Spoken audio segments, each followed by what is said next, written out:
Oke, Assalamualaikum warahmatullahi wabarakatuh. Kita akan lanjutkan proyeknya. Sekarang kita masih berada di resource customer. Sekarang kita tambahkan fitur atau action delete pada bagian tabel customer. Kita kembali ke Visual Studio Code. Kemudian pada customer resource, kita tambahkan pada bagian table. Kemudian kita masuk ke bagian action. Kita tambahkan delete action di sini. Kita copy. Kemudian kita simpan di bawah. Kemudian kita ganti edit actionnya menjadi delete action. Oke, jika sudah kita kembali ke browser. Kita refresh. Oke, sekarang fitur delete-nya sudah berhasil ditampilkan. Oke, sekarang kita kembali ke soal uji kompetensinya. Setelah tabel pelanggan, kita akan coba terlebih dahulu untuk membuat tabel produk. Di sini ada produk ID, kemudian nama produk, kemudian harga, dan juga stok. Untuk nama produk itu menggunakan varchar, kemudian harga menggunakan desimal, kemudian untuk stok kita menggunakan integer. Untuk harga itu di sini ada informasi 10,2 ya. Jadi kita akan menggunakan 10 digit. Jadi 8 digit sebelum koma dan juga 2 digit setelah koma. Jadi totalnya ada 10 digit. Oke, kita kembali ke Visual Studio Code. Kita masuk ke terminal. Kita buka new terminal. Kemudian kita akan membuat model dan juga migration untuk tabel produk. Kita ketikkan PHP artisan make model product, kemudian min_m. Oke, sudah ada dua file ya untuk model dan juga migrasinya. Sekarang kita masuk ke migrasinya. Di sini ada migration untuk tabel produk. Oke, sekarang kita tambahkan untuk kolom pertama itu adalah table. Kita beri nama terlebih dahulu untuk tipe datanya string. Kemudian nama kolomnya name. Kemudian yang kedua kita akan menggunakan desimal untuk harga. Dan yang terakhir kita akan membuat stok. Oke, kita sudah punya kolom nama, kolom harga, dan juga kolom stok. Silahkan kalian sesuaikan untuk nama kolomnya. Untuk desimal kita tambahkan untuk validasi jumlah digitnya. Kita tulis koma, kemudian di sini 10,2. Oke, jadi untuk desimal itu akan maksimal itu 10 digit. Oke, untuk integer ini digunakan untuk kolom stok. Jika sudah kalian simpan, kita coba close saja ya. Kemudian kita jalankan PHP artisan migrate. Oke, untuk tabel produk sudah berhasil dimigrasikan. Sekarang kita akan buat resource-nya. PHP artisan make filament, kemudian dash resource, kemudian nama modelnya itu adalah produk atau produk ya. Kemudian min generate spasi min view. Oke, jika sudah kita enter. Oke, untuk produk resource itu sudah berhasil dibuat. Sekarang kita coba lihat di browser. Jika kita refresh, sudah ada tabel produk atau resource untuk produk. Oke, sekarang kita coba cek terlebih dahulu pada bagian new product. Oke, di sini sudah ada 3 pom untuk nama, kemudian harga, dan juga stok.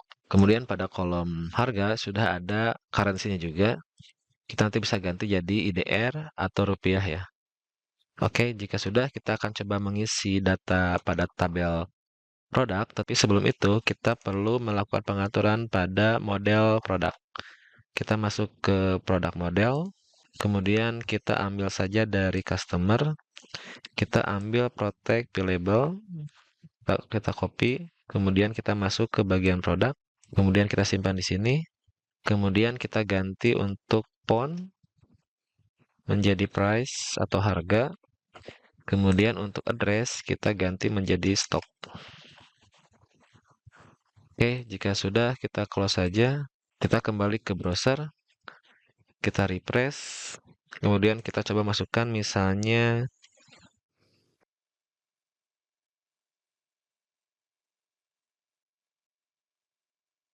oke misalnya di sini kita beri nama produknya Pocari Sweat 600 ml, kemudian harganya 8.000, kemudian stoknya ada 50, kita coba create.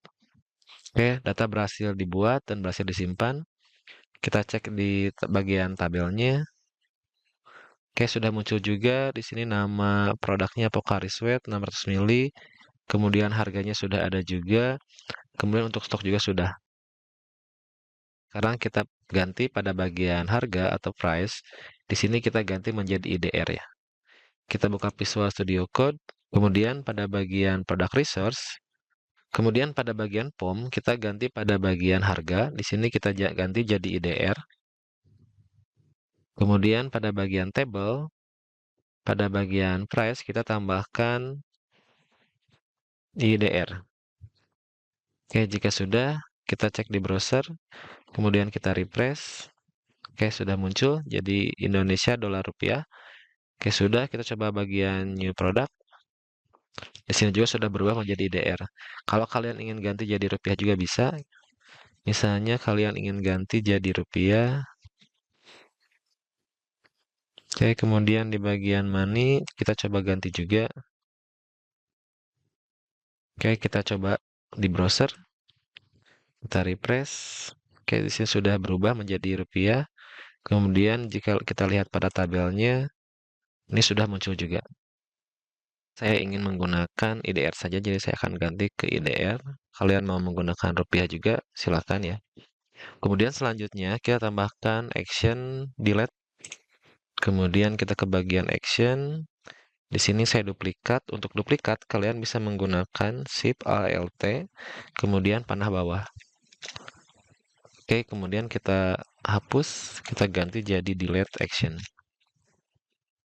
Oke, kita kembali ke browser, kita refresh. Oke, sudah bertambah action delete-nya. Kemudian selanjutnya saya ingin mengganti icon pada user, produk, dan juga customer. Untuk mengganti icon ini, kita tinggal masuk ke browser.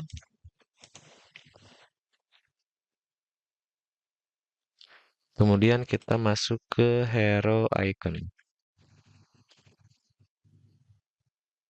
Kemudian kalian bisa gunakan semua icon yang ada di sini. Misalnya saya ingin untuk user,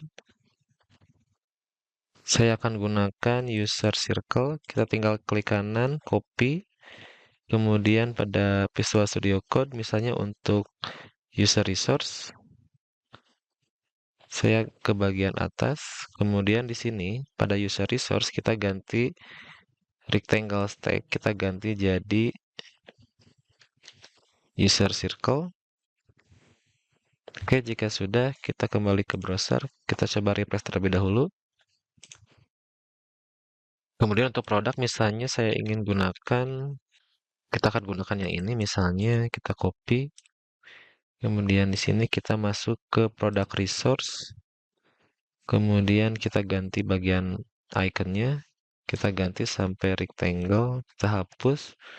Kemudian kita simpan di sini. Oke, kita coba refresh terlebih dahulu. Oke, icon sudah berganti. Kemudian yang terakhir untuk customer, kita gunakan user. Kemudian saya akan gunakan user group.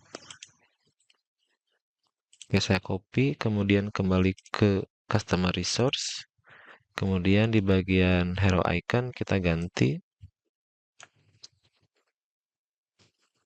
Oke, sudah kita kembali ke browser lagi. Kita refresh. Oke, sudah berganti. Silakan kalian gunakan icon yang menurut kalian sesuai untuk masing-masing kategori. Oke, sekarang saya ingin mengganti nama Laravel dengan nama aplikasi kita. Misalnya saya akan ganti menjadi Alfamart misalnya. Kita masuk ke Visual Studio Code. Kemudian pada bagian search atau aplikasi kalian, di sini nama aplikasi kalian, kita klik. Kemudian ketikkan admin panel provider. Kita pilih admin panel provider. Kemudian di sini kalian scroll ke atas. Di sini kalian tinggal tambahkan. enter misalnya, kemudian ketikkan brand name, kemudian kalian beri nama misalnya Alpha Mart. Oke, jika sudah kalian kembali ke browser lagi, kemudian kalian refresh. Kemudian jika kalian ingin mengganti nama brand menjadi sebuah logo, kalian tinggal ganti pada bagian brand name, kita ganti menjadi brand logo.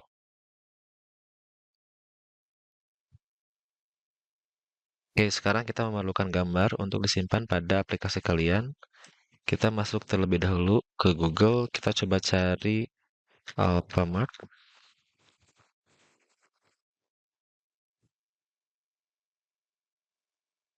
Misalnya saya akan menggunakan gambar yang ini, kita klik kanan, kemudian kita save image as, kemudian kita beri nama misalnya Alpha logo. Kemudian kalian cari untuk tipe filenya itu PNG supaya tidak ada backgroundnya. Kemudian kalian simpan. Kemudian kalian masuk ke Explore. Kemudian masuk ke folder SAM. Masuk ke htdoc. Kemudian masuk ke nama aplikasi kalian.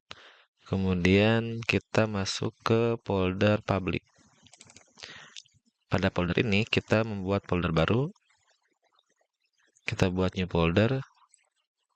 Kemudian kita beri nama image. Kemudian enter.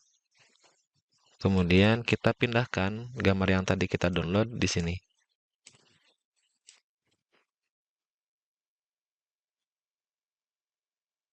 Kita simpan di public image, kemudian kita paste di sini. Oke, jika sudah kalian kembali ke Visual Studio Code. Kemudian pada brand logo kalian ketikkan /image, nama folder yang tadi kita buat. Kemudian / nama file kita.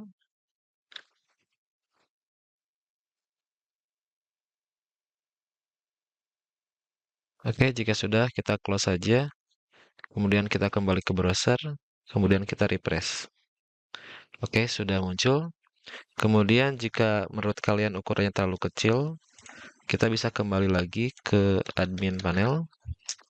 Kemudian kita lakukan pengaturan untuk ukurannya.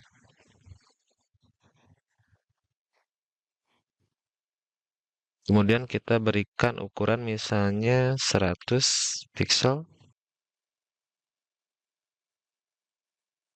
Oke, kita kembali ke browser. Kita refresh. Oke, jika terlalu besar, kalian sesuaikan lagi. Kemudian misalnya kita beri 40 pixel. Kita kembali ke browser, kemudian kita refresh. Oke, jika belum sesuai, misalnya kalian tambahkan lagi ukurannya 50.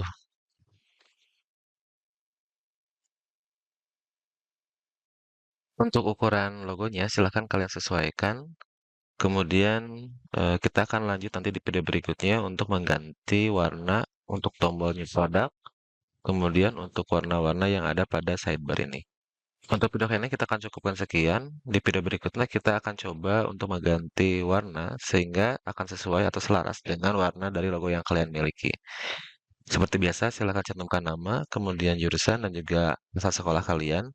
Sampai ketemu di video berikutnya. Assalamualaikum warahmatullahi wabarakatuh.